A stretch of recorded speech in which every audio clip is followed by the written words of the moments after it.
exit and leave the building.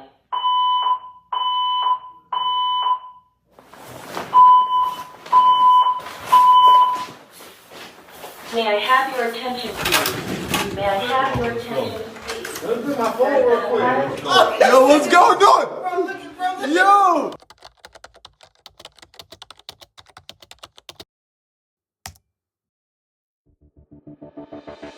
Welcome to Bucket Team, and I can't wait to get into this one. We've got the Spurs taking on the Mavs to start the season, and this matchup leads me to a broader topic. We're going to get to tonight's game specifically a little later on, but I want to put things into perspective a little bit with this matchup. In a league where we're all trying to create rivalries out of thin air, Spurs-Mavs actually used to be one of the true great rivalries back in the 2000s. And those memories have lived with me in my heart as a young basketball fan in the DF-Dub. And folks, just might be bad. Luka and Wemby, in terms of talent, is the greatest matchup you could ask for in terms of sheer basketball giftedness, but this goes back to Dirk and Duncan in their prime. Those matchups in the greatest era for power forwards like of all time gave everybody something to look forward to, but the day it all really got started was May 22nd, 2006. Yes! San Antonio leads for the first time tonight. For his native Argentina. 21 points for Ginobili, 19 of the second half. Nowitzki goes right at Bullock. And the foul! Possession, basically. Look at this move. I thought Nowitzki would turn for his customary jumper, but showing that newfound strength, aggressiveness, late looks like they're going to close out the series. The narratives at the time revolved around the dominance of the Spurs. Can a European lead a team to a championship? That was a real talking point. Until that day, it was just two Texas teams duking it out. In 2001, it was the Spurs in 5. 2003, the Spurs in 6. There was no rivalry back then. It was all Spurs. That was the birth of greatness. And after that point, every time the Spurs and Mavs matched up, the popcorn was out, man. 6. Ginobili driving. With 3.1 to go. What kind of look is it going to be? Here comes in the corner for the win. Yes! Yes! Do you believe it? Vince Carter gets it done for the Mavericks. San Antonio Spurs are the world champions.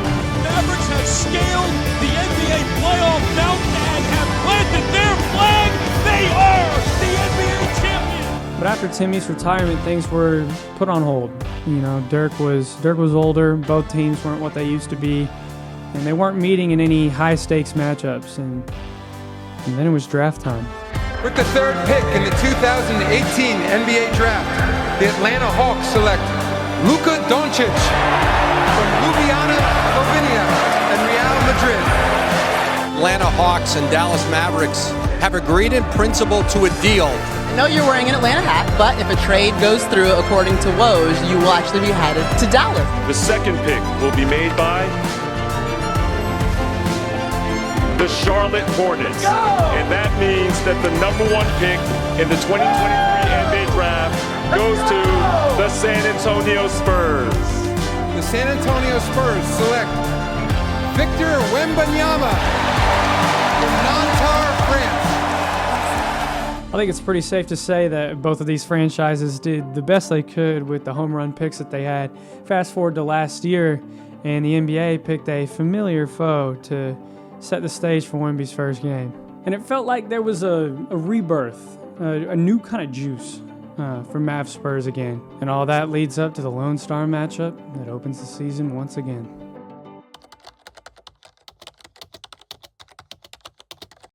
All right, enough of this documentary-ass video. Let's get into it, shall we? By the way, if you like what you're watching and you want to join the Bucket Team, then by all means, hit the subscribe button down there and turn on notifications, because all I got is you, my friend. What an ugly first half to this game. But, you know, things looked up in the second.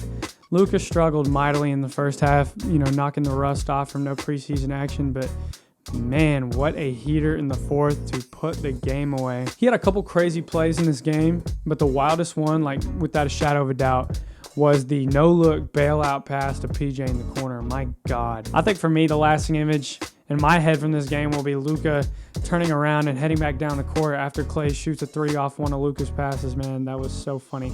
He would just turn around and do the whatever this is. Yes. And speaking of Klay, all I heard on the internet was that this man is washed. Mr. 0 for 10. I guess y'all forgot that Nico Harrison knows what the hell he's doing. 7 of 13. 6 for 10 from 3, and these are the most open shots he has ever had in his life. This man was taking stationary dribbles because he had so much time to take a shot. Kyrie had an off night, but it still affects the game in a positive way and had one of the highest plus minuses of the game. I think it was plus 15, which is really good. I wanted them to put Klay's minutes tied more into Luka's, more so than Kyrie's, and they did exactly that, and it paid off. The Spurs role players actually shot pretty well in this game. Champagny, Sochan, and Harrison Barnes. Actually, Harrison Barnes had some Kobe-esque vibes in the first. But the turnovers, man. The turnovers will kill you in this league, and the Mavs are built to get out on the break and take it in or spread it out to shooters. Derek Lively might have lost the starter battle with Gafford, but there's a reason for that. You see, what made Gafford starting and Lively coming off the bench so effective last year was that you allowed Gafford to be physical and carry the foul load in the first quarter and with all the starting units. And then when Lively finishes the game, he's not in foul trouble and he can defend without being fearful of physicality in general. I know it's just one game, but the Mavs got to be pretty excited about what they're seeing, especially in a game where they did not shoot well at all to start. That was a problem for the Mavs in earlier Luka years because they didn't know how to win games where they shot poorly. The defensive boost they got at the deadline last year changed everything, and now they can win those kind of games. Hardy had some beautiful minutes tonight, knocking down threes, no-look passes. It was phenomenal. I think Kidd made the right decision by putting him as the first guy off the bench over Dinwiddie. Also, that contract is incredible. I think it's 3 years, $18 million. That's really good value for a guy like Jaden Hardy, I think, especially considering what he can blossom into during these 3 years. I'm not going to criticize the Wemby Chris Paul pick and roll yet too much just because, they're still figuring it out. But when they do, it is going to be scary. Both of these teams got a lot to look forward to. So does this channel, man. So I appreciate y'all tuning in, and we out.